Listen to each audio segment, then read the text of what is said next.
Welcome to Core Concepts. I'm your host, James Renford Powell, and this week we're coming to you from the Temple of the Sacred Gift in Bartlett, Tennessee. This show is sponsored by the Institute of Applied Metaphysics, the Church of Revelation, One Community, and the Temple of the Sacred Gift this week. We appreciate you being with us. As you know, on this show we ask people to come tell us what they believe, why they believe it, and what they're doing about it. In other words, how did they come to their belief system, and how's it manifesting in their lives? And my guest this week is a longtime associate, Cecil McDaniel. Cecil and I have been working together for more than 10 years. And I know that because we met briefly, and then I was in England for 2 months, and that was exactly when George Bush was being elected the second time. So I've calculated back, and it's better than 10 years that because we began to work together right after that. He has been an instrumental and a major part of the production of our books for IAM Press. He's also the director of Radio by Renford, our blog talk radio network of 10 speakers, 10 hosts. And so I'm very pleased that besides being involved with us on that level, he has his own business, BTO Solutions, and he is involved in finance. And on top of everything else, he is also an active musician, performing weekly. And the interesting thing is that in addition to that, he conducts classes online, manifestation classes. He's a Shambhala Reiki master and teaches that. So he's a multi-talented man, and I'm very pleased to have him in front of the camera and working and talking today about his path. Welcome to the show, Cecil. How's that for an interview? I mean, I needed half the show there just to make the introduction. Can you tell us a little bit about your past? Because I know that your family is basically fundamentalist Christian, aren't they? Absolutely. And you ended up somewhere else. Sounds like you read my bio. Yeah. I don't know how that thing circulated. I just figured it out just a few weeks ago. And already it's everywhere.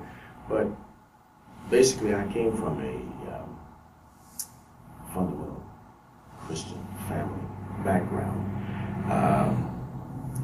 And that whole time I was questioning everything and getting in lots of trouble for it.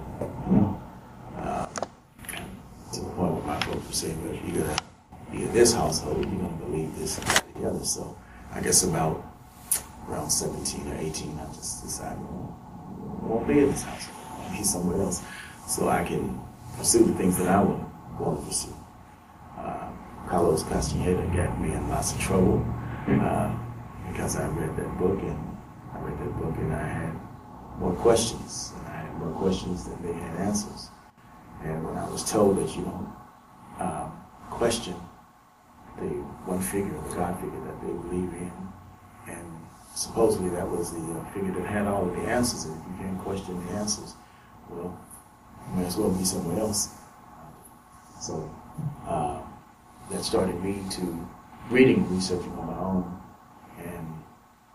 and basically going on a different path from the one that I brought up and taught to believe in and to be a part of.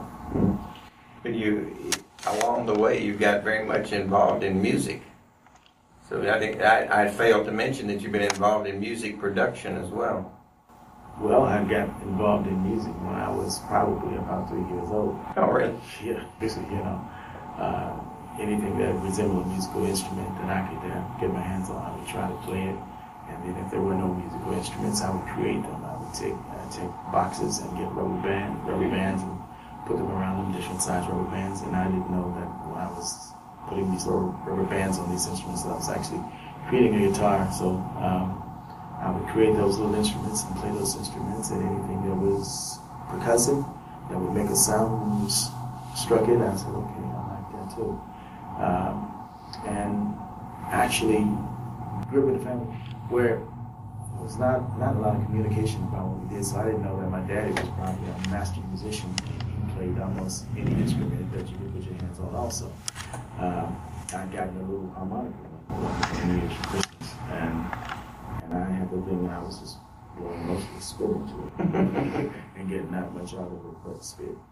So he took it and cleaned it out, and he played every sound imaginable with the instrument, and then took it and played blues with it. And I was like, I didn't even know that that's a good thing to do that. Okay, cool. Well, more importantly, I didn't know that he could do it. And later, my brothers wanted to start a band, so they got guitars and all of this, and other neighborhood guys got instruments that they said they wanted to start this band. And he got that, and that interest stuck with him for about a week, and they put him down. I said, no, there's this thing laying down with the strings on it. I don't have to make one. Let me pick it up and play with it. So I saw Dad pick the instrument up. Prior to that, he played it, and I was going to play it, and every time I played it, it didn't do what it did when he had it. So I said, well, I'm going to work it a little bit harder. So when Dad would go to work, I said, no, Dad, I got this all to myself. So I just kept playing with it, and I noticed when I wanted to do certain things that I couldn't do, and nobody gave me the instruction in order to do it, I would sit up and I would stare into the light. And when I look into the light, I would like leave my body, and I wouldn't even be there. I would be like in a parallel dimension. Didn't know that's where I was then. Did not know I was doing interdimensional travel. And going back and getting what I wanted, and I would go there, and I would see a guy look like me doing what it was that I wanted to do. And I could study him up close, and I could see what his hands were doing and all of this, and I could actually feel what he was doing. I could sense it on every level. And then when I came back, I could do it. That was the same for writing. If somebody gave me an assignment to write something, I would just go into space, and when I come back, I have what it was I wanted to write. And I turn it in, get an 8 or an A+, and I was like, wow, what did I do? Must be a magic pencil.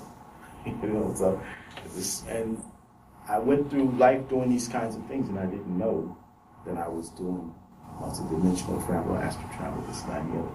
I thought I was just looking into the light.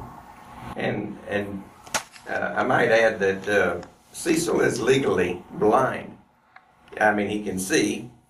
He has designed many of our book covers. He does all of our formatting and everything for books. He has to get pretty close to the screen to do it. But I asked him about this when he was growing up, and he said he didn't know that he was that he had a visual problem.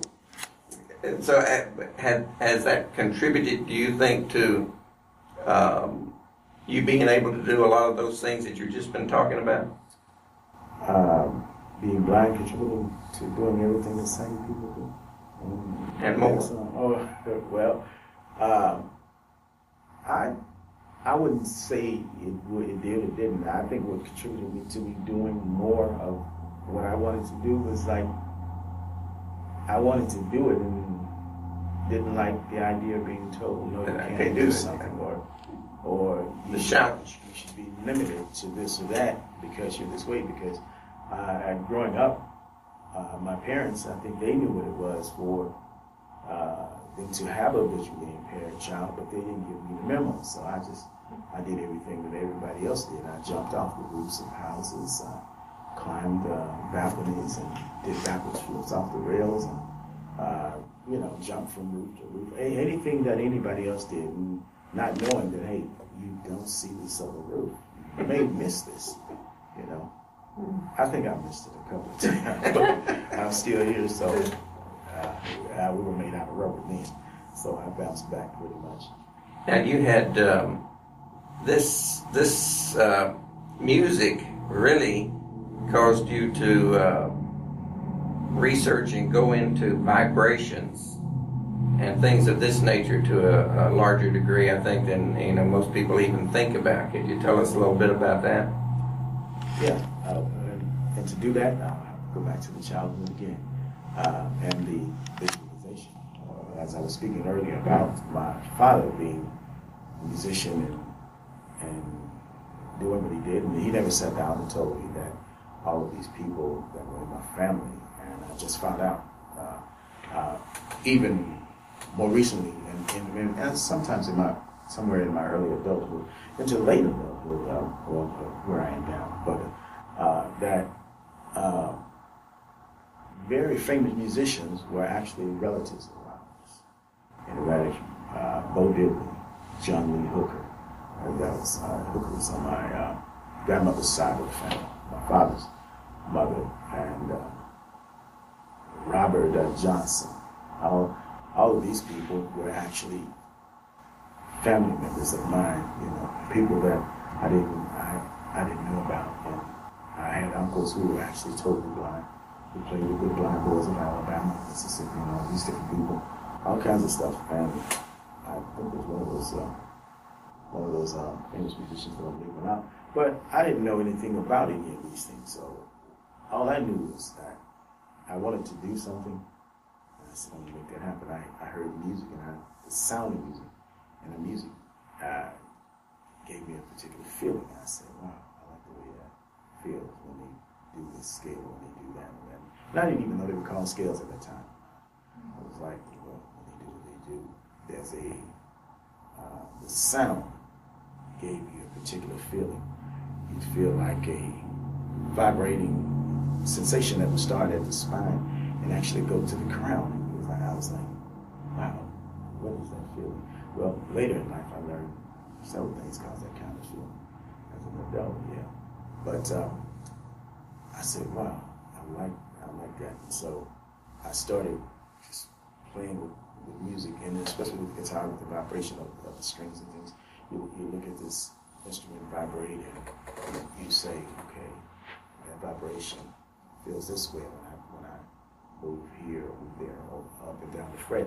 I would get these vibrations, and even holding the instrument in my hand, being visually impaired, that was one thing that I had over other people who needed the light to practice. I could practice in the dark.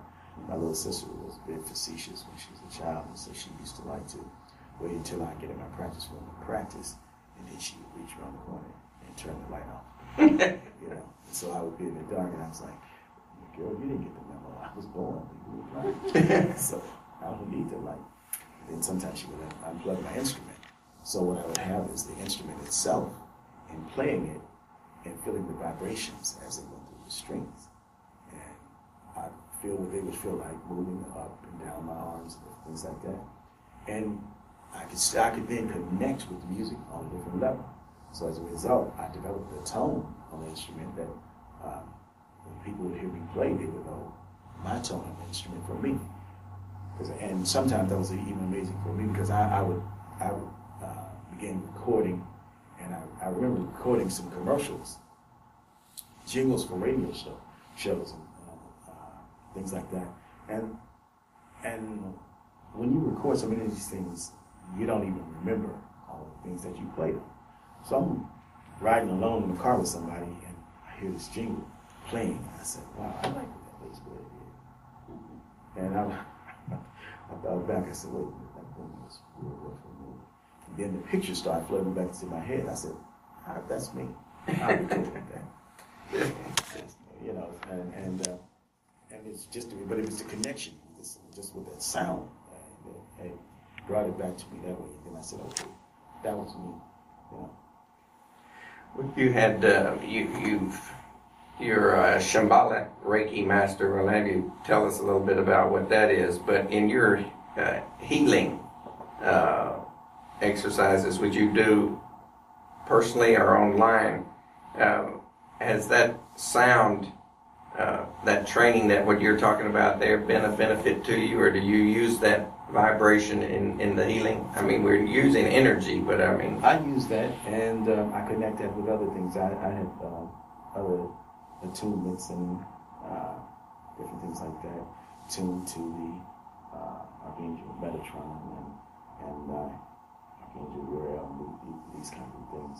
And in Metatron is the sound, so most associated with sound and vibration. So when I'm doing the healing, a lot of times as I move my hands near something or near a person or a subject,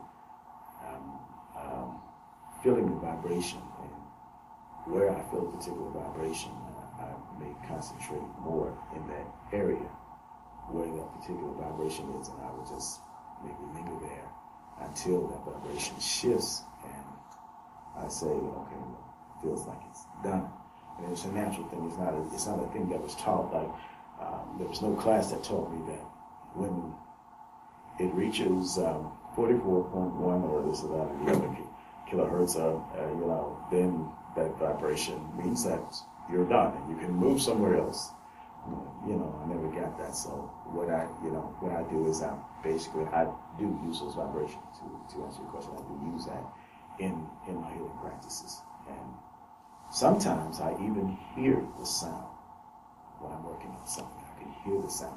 Some people hear it like a ringing in the ear, but it's sometimes a high pitched ring. It may be lower pitched rings and vibrations, but I can hear the sounds also, and I may move until I hear maybe two pitches vibrating until they come in sync with each other, and they become unison, and then I move on from there. And for me, I feel like that's done to me, and I leave it there. But there's no expectation, and there's no, like I said, there was no teaching of any sort that says that this or that or the other is done. It's more to me like I feel that, hey, it feels good to me. I just trust the process and I move on. Mm-hmm. When they talk about the heart having a vibration rate, the brain having one vibration rate, the liver another vibration rate, I think the liver is supposed to be the closest to Earth's vibration rate. How does that factor in the vibration rate of where the illness is or where the problem is, and then your use of the vibration in music there? How do you coordinate that? Or is that a secret you'd have to kill me to tell if you told me?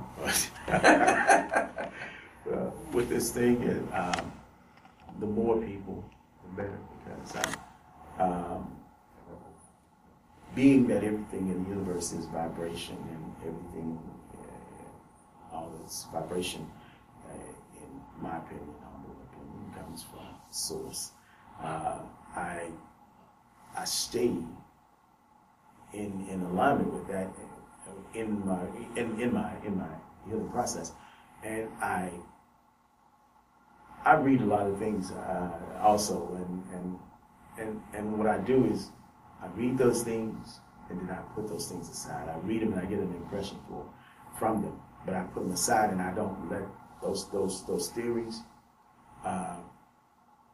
dictate the healing, dictate the natural process of what's going on, because where that may be true for in one case, it may not be true in the next. And so what I do is I listen at a metaphysical level, also in the physical level, listening for this or seeing that the heart vibrates at this rate and the liver that way, and I'm going to try to match these vibrations. I don't even go with those kinds of things because to me those are confining and restricting, and so I just go with the flow, whatever it is. That's what it is. You have I failed to mention in the introduction because it's just too much. I did mention that you're working with Radio by Renford, but I didn't mention that you've been co-hosting and working with Daryl Clark on the Progressive News Weekly. Do you have people calling in on this show that you help with regard to healing? His show, yes, and just recently, but actually on Pam Drennan's show, the Cosmic Contacts, as well.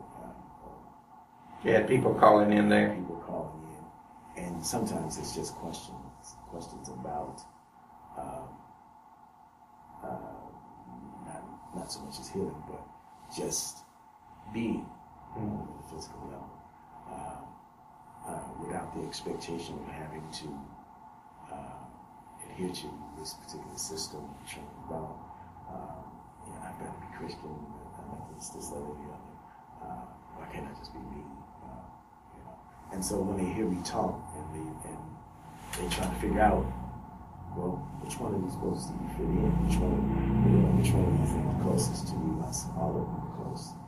They're not all close because what it is that I feel that I'm a part of everything that is, and everything is in me, and I am in everything.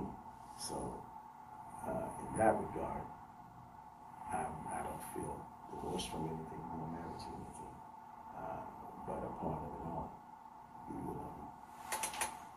If you are eternally a part of something, there's no putting it together or we put it together. It's already together. Mm-hmm. And you can't take it apart because no matter what you do to try to separate it, it's still a part of the whole. So those are precepts.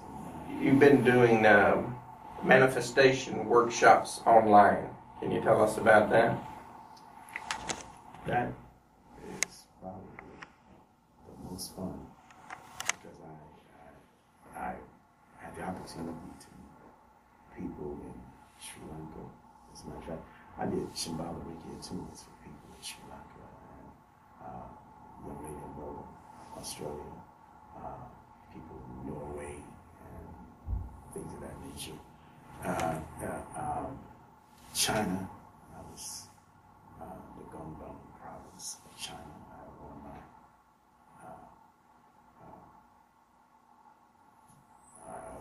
clients, whatever, students that received attunement in China and Istanbul. I've been from Spain, people from everywhere, and that's the internet. That's the internet. Online portals where you can actually sit down and see people if you want to see them, hear them if you want to hear them, and basically teach and share this energy without having to be physically in the space that they're in, because you're there anyway. If you understand you're there, they're here. And once we make that connection and understand that and get past that, the energy flows, and the connections happen more readily. And so what we do is we talk about manifestation, the process of manifestation, and how to take ourselves out of the way of the manifesting process, and how to think, visualize, and become what it is you want to attract, and connecting to it, and moving into a state of allowance, and instead of repelling it or pushing it away or pulling at it, just allowing it to flow naturally for you to move to it and it to you. And the sooner we get ourselves out of the way, the sooner the manifestations happen. I mean, the very first person I sat down with was actually somebody here in this area, and they had an outreach program and they needed a van. SUV is what this person wanted to manifest. And when they came to me, they did not believe that they could manifest this thing because they were looking at their physical resources, and their physical resources almost only told them that they could not afford this and they may not be able to afford this. But they believed that they could have this. And this person was she was a fundamentalist. She had very fundamentalist Christian beliefs. And I said, that's fine, because I've worked with people in all types of religions, and I tell them all the time, that's not a problem, because this is not religious, as much as it is spiritual, or whatever, any label you want to put on it, put that on it, but it is what it is. And if you like to take part in it, I'll show you how it works. So when we get past the various isms and schisms and religions and all of this sort of thing, and we get right down to the manifestation process, she was able to walk out, leave the meeting. We had a physical meeting, and she left that meeting, and when she left that meeting, she began seeing the car that she wanted everywhere that she went. But she had never seen the color of the car, and so I told her that night, she called me when she got in that night, she said, you know, I saw that vehicle everywhere I went when I was going home. I saw it everywhere. I turned the corner when I left out of the driveway. I saw it. And she says, all the way home, I kept seeing it. I said, okay, you're doing good. I said, you're drawing it closer and closer to me. She said, but I didn't see it in the color that I wanted. I said, okay, what color do you want? So she told me the color that she wanted. And I said, what I want you to do is write that down on a piece of paper. And I want you to look at that before you go to sleep tonight. I said, I want that to be the last thing you look at before you go to sleep tonight. And when you go to sleep, I want you to continue to speak it until this is just call the color. Just talk about it. I said, and what I want you to do is I want you to sit in that car. See yourself in it. See yourself in it. I said, smell the interior of the car. Get that new car smell. And I want you to touch the seats. And I said, you want vinyl, you want leather, you want velvet, whatever. Smell it. Smell that new car smell. Smell that new car smell. Feel it. You know. I said, run your hand across the dashboard. I said, play the instruments. I said, do anything you can. Open the doors, close the doors, listen to the sound. You know. I said, just be in it. And I said, and go to sleep doing nothing with that. And so she was a nurse. So I said, when you wake up, before you go to work, do it tomorrow. When you wake up, just sit and do it a while. As soon as you open your eyes, don't get out of bed, don't do anything. I said, just keep your eyes closed and do this. And she did it. Well, she did it, and she got up on a Wednesday. She went down to the car line. On her way to the car line, she was getting ready to, she said, turn it out of her driveway. And she was driving, and the first thing she did before she got there, she saw the car in the exact color that she wanted. And she had a cell phone, so she called me to tell me. She said, I just saw it. So she got to the car line. And when she got to the car line, she got on the floor.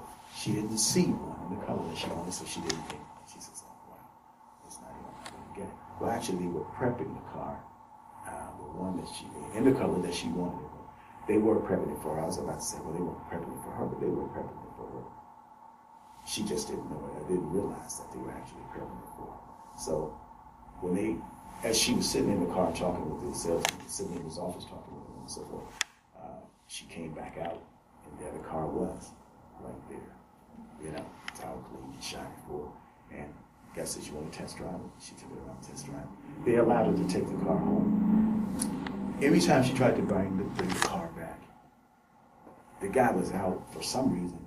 He was not in to get the car. And so they just keep the car. And I said, what they're trying to do is let you get this car. This car is your car.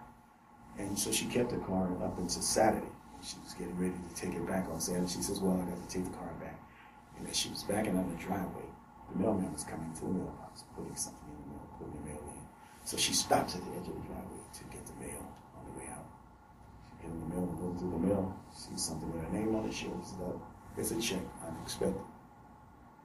It allowed her to pay the down payment on the car and a little bit more besides.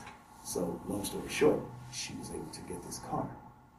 She said, I don't believe this. I said, why not? I said, is it not happening? I said, is it not happening? I said, you have the car, right? She said, I said, believe it. And I said, now simply follow the process that you use the same process over and over again. I said, but always be aware that only say what it is that you want.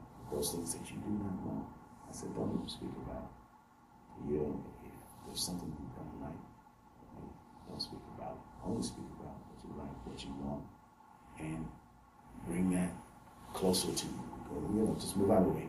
When we get likes and dislikes and this and that, and get out of the way, just move it out of the side for a minute and stop pulling it, stop pushing it, and just allow it, you know.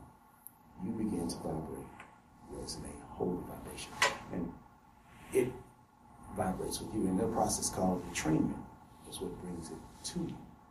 So you don't have to pull or push in order to get in, you hold the resonance, it vibrates, you guys become in sync, and there you have it.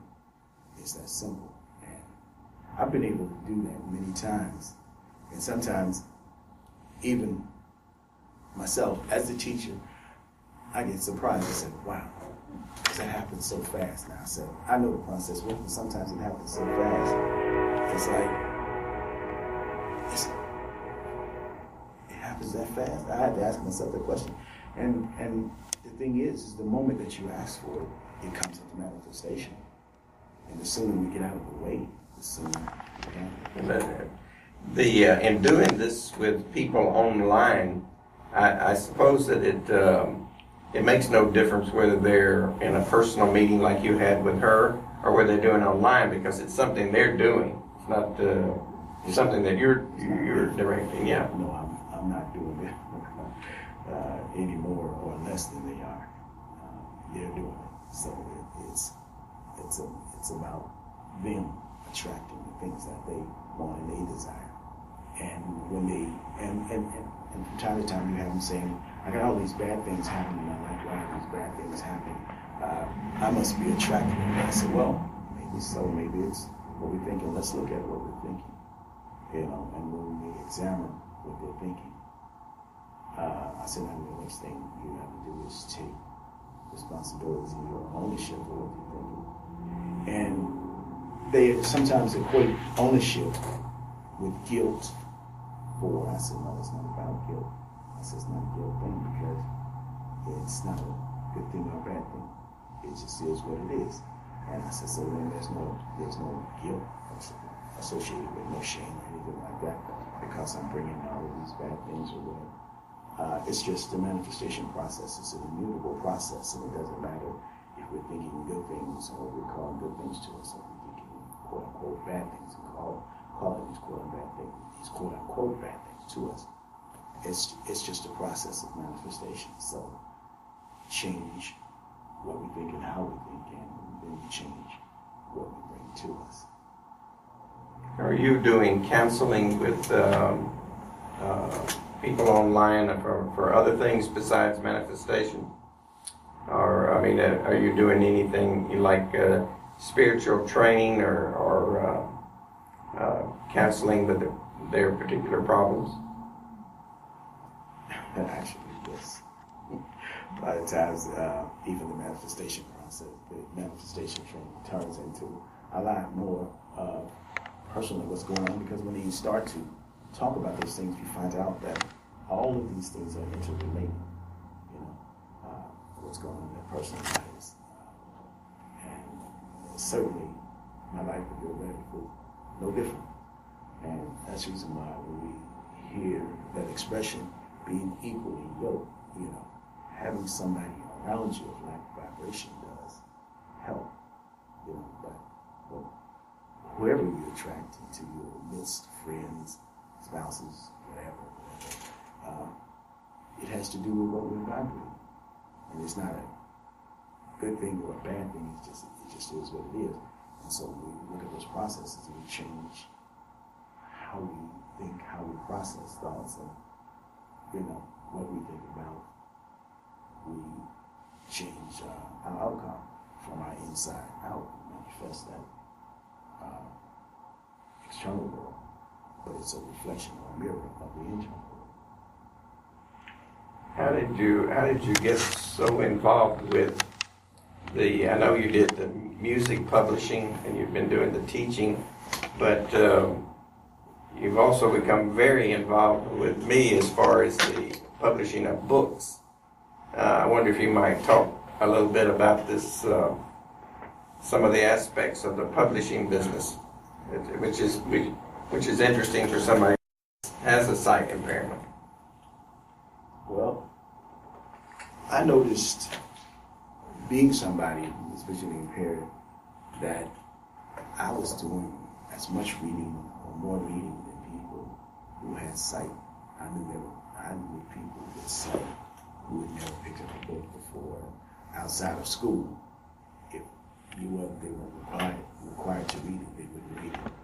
If it wasn't Sunday school book, they wouldn't pick pick a book up outside of that. I notice people not picking up books to read, and I always like reading books. And in fact, one experience that led to me doing this was I was told that because of my visual impairment that I couldn't go into computer technology. Or I was said, well, I was told maybe you should go into music engineering instead of computer engineering. That would be better for you because you sound and stuff like that. That's that kind of stuff you can do, kind of like Stevie Wonder, Ray Charles kind of thing, guy. You can do one of those things. Leave this computer stuff for the other guys. I said, no. Again, when somebody tells me I can't do something, can't have something, I say, why not? And then after that, I said, okay, whatever. And then I go and do what I want to do. And that's to read, and that's to enrich myself. And there was a company, I would go to publishing companies and find out when maybe audited a class, I would find out who wrote this book, who published this book. It was a publishing company. I noticed the publishers that were publishing books. And so I got into the book. I actually got into the process. So when I met you, I was already working with publishing books, designing books, laying out books, because I was doing it for other projects that I had, but I wasn't doing it on a mass scale like I did when I encountered you and we were working with other authors. But I said, well, I can do this thing with designing and laying out books.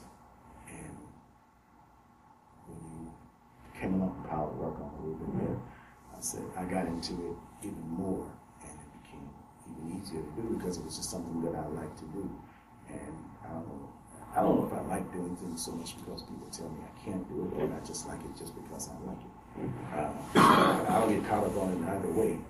If I enjoy doing it, I just do it. Now, when we publish a book and we go through the initial layout of that book and the editing and the proofing and the formatting, all this stuff, when it gets when it gets past all of that, so that basically a correct finished product can go to Cecil. Cecil then formats that book in 3 different ways. Every book, they're formatted for ebooks, and they're not the same, are they? They're formatted for ebooks. They're formatted for the fulfillment centers, also known as print demand centers, because they'll be different. And then almost every printer that we contract with wants it set up a different way. So when you do the formatting, you're actually doing 3 sets of formatting. Well, they get 3 formats. Generally, we probably format for more than 3. We do more than 3 formats because I'll have a publisher, and the publisher may ask for something in one particular file format, and you may want the interior to be one format, the exterior of the book cover to be another format. And all of those things are determined by the different publishers and the machines that they're printing these things on, and they want them in the various print-ready formats. So we take that in. When you say that a book has this format or that format, that includes the exterior and the interior. We put that book together. But in addition to that, how that is set up on the page so that when a printer prints the page and when they cut the page, they have to have enough room to cut the page where the text is centered right on the page as it should be. So they require it to be laid out into a certain way. Some require a gutter, a larger gutter than the others, internal gutters, so that when the pages are cut, they will fit and they fit perfectly on the page as they should. All of those fun things, most people don't look at, and they don't have to see that and deal with that. But those are some of the fun things that I do. That have to be dealt with to get it to have a proper finished product. And when you format for ebooks, even, let's say, Nook and Kindle is not necessarily the same either, is it? No, each one of those. And they want to see titles, subtitles, and the body of the text and all of these. Each one of these have to be formatted for a certain way, and it has to be placed in that document so that when you flip through your Kindle and you want to pull things up or index things a certain way, that it actually happens that way for you. When you go to the table of content, you click on the table of content, and it takes you to a page. Those kinds of things. That navigation has to be set up ahead of time. And so when we set up a file and send it in that format, it's already pre-designed so that when you pull it up, you have nothing to do but to pull it up. We get the file and setting that for you and making it look like that. And sometimes we have a artist and technician with disagreements as to how things will be, because they may want it to be this way or this way only. And you say, well, that's cool, that's pretty, but technically that may not work for us, it may work a little bit against us. We'll work with it and we'll see if we can come with a compromise where we can make it look like you want it or as close to you want it as possible and still meet the required format, on the technical specifications for it to, for us to be able to offer it in these various formats. So those are the things that we take care of. Right? Now, in your reading, going back to you're talking about like to read and so forth. Do you read mostly online so that you can bring the print up where it's a little easier for you? Only when it exists online. I'll purchase it online and read it online. But what about audio books? I can tell audiobooks, and I do audiobooks, and the only reason I do audiobooks is so that I can read in bed and go to sleep and actually absorb subconsciously. So I'll put a book on and I'll let that book, even books that I've read, I could read the physical book, but when I go to bed, I'll put that book on and just put a headset in and let that book play in the subconscious. And I'll get up. And I was telling my son about that the other day. He said he was getting ready to take the ACT test, and he said, "Dad, I put the ACT. Because he found some things online, and he said I put the information on, and I went to sleep with it." He said, "Will I get that?" He said, "Even though I went to sleep." I said, "Yeah, you'll be surprised." And so he went to take the ACT about a week or so ago. And he was in class and he was presented with the situation. The information popped in his head and he said, "Dad, I don't know where it came from, but when I started doing it, I just breathed right through it." And he was able to do it without having to think about it. I said, "Yeah, that's called something." It's in there.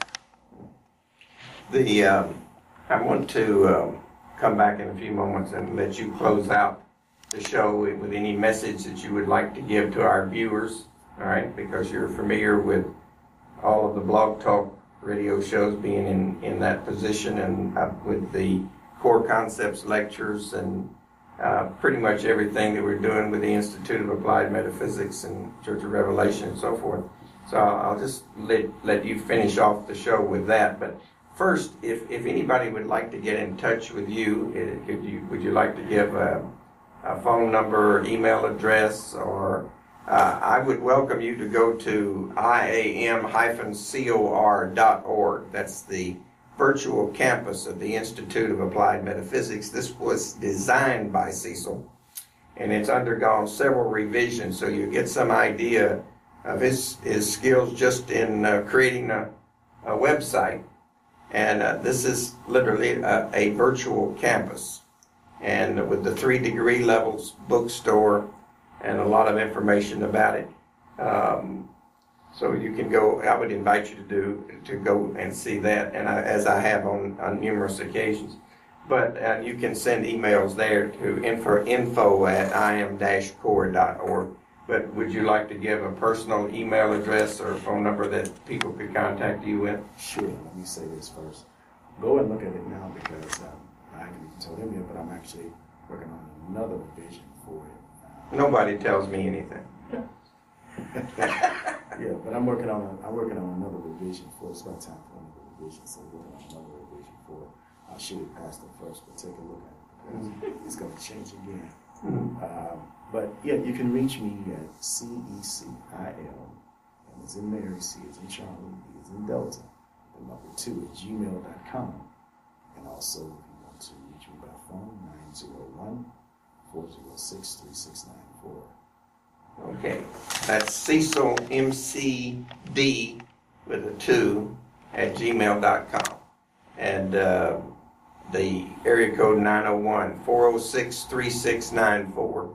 If you'd like to talk to him. Once you've seen the website and have seen some of the books published by IAM Press, which he's been an integral part of, then you'll get some idea of finished products that Cecil has been involved with. I want to encourage you to visit blogtalkradio.com/Renford. There, all the shows going back, I guess, close to 5 years are in the archives there. This is a direct program directed by Cecil. All of the hosts and the moderators are trained by Cecil. And you can get some idea of that program as well. Would you like to finish out with any words in parting to our viewers? Well, other than go to the, well, you mentioned them, go to Blog Talk Radio and listen to all these shows because there's a lot of information out there. As a matter of fact, I've probably appeared on almost every radio show now that's in the network. It wasn't my doing. Sometimes I was like, well, we don't have anybody. We don't have a moderator today. No, it's like we don't have a guest today. Yeah, we don't have a guest. Yeah. Can you be my guest? And so, as a result, I've also, because I actually tried to stay away from that. I wanted to be, in terms of doing that, because I wanted to focus on just running it, just doing it from the background. But they were like, no, we should be on the radio. And that's why I guess I talked one time too many, and they said, oh, you got to be on the show. So I've ended up on many of the shows as a result of that, and enjoyed every moment of it. So you can go out there and catch us on any of those, because we've also covered some very interesting topics in terms of manifestation and some interesting examples out there. A lot of good questions posed, and out of it, a lot of stuff came. And some of it I had forgotten until I actually started talking to the show host, and he would ask a question that would bring something back. And I said, oh, yeah, that's cool. You mentioned that. And then some of the stuff I have to go back and practice more myself. You know, think about that. I go back and look. So we have entered into cooperation with Dream Vision 7 Radio out of Boston, Massachusetts, and we have 2 shows a week that of theirs that are aired on Radio by Renford, and then they air 2 of our shows per week, and they have a listener base in 125 countries. So our viewing audience is expanding, and you're doing a great job with Radio by Renford. And I want to thank all of you. I want to thank Cecil for being with us and coming out of the closet and getting in front of the camera. That doesn't sound right. Not that closet. Yeah, getting in front of the camera and being seen for a change. He does an awful lot of work behind the scenes. And want to invite you to come back and be with us next week on Core Concepts.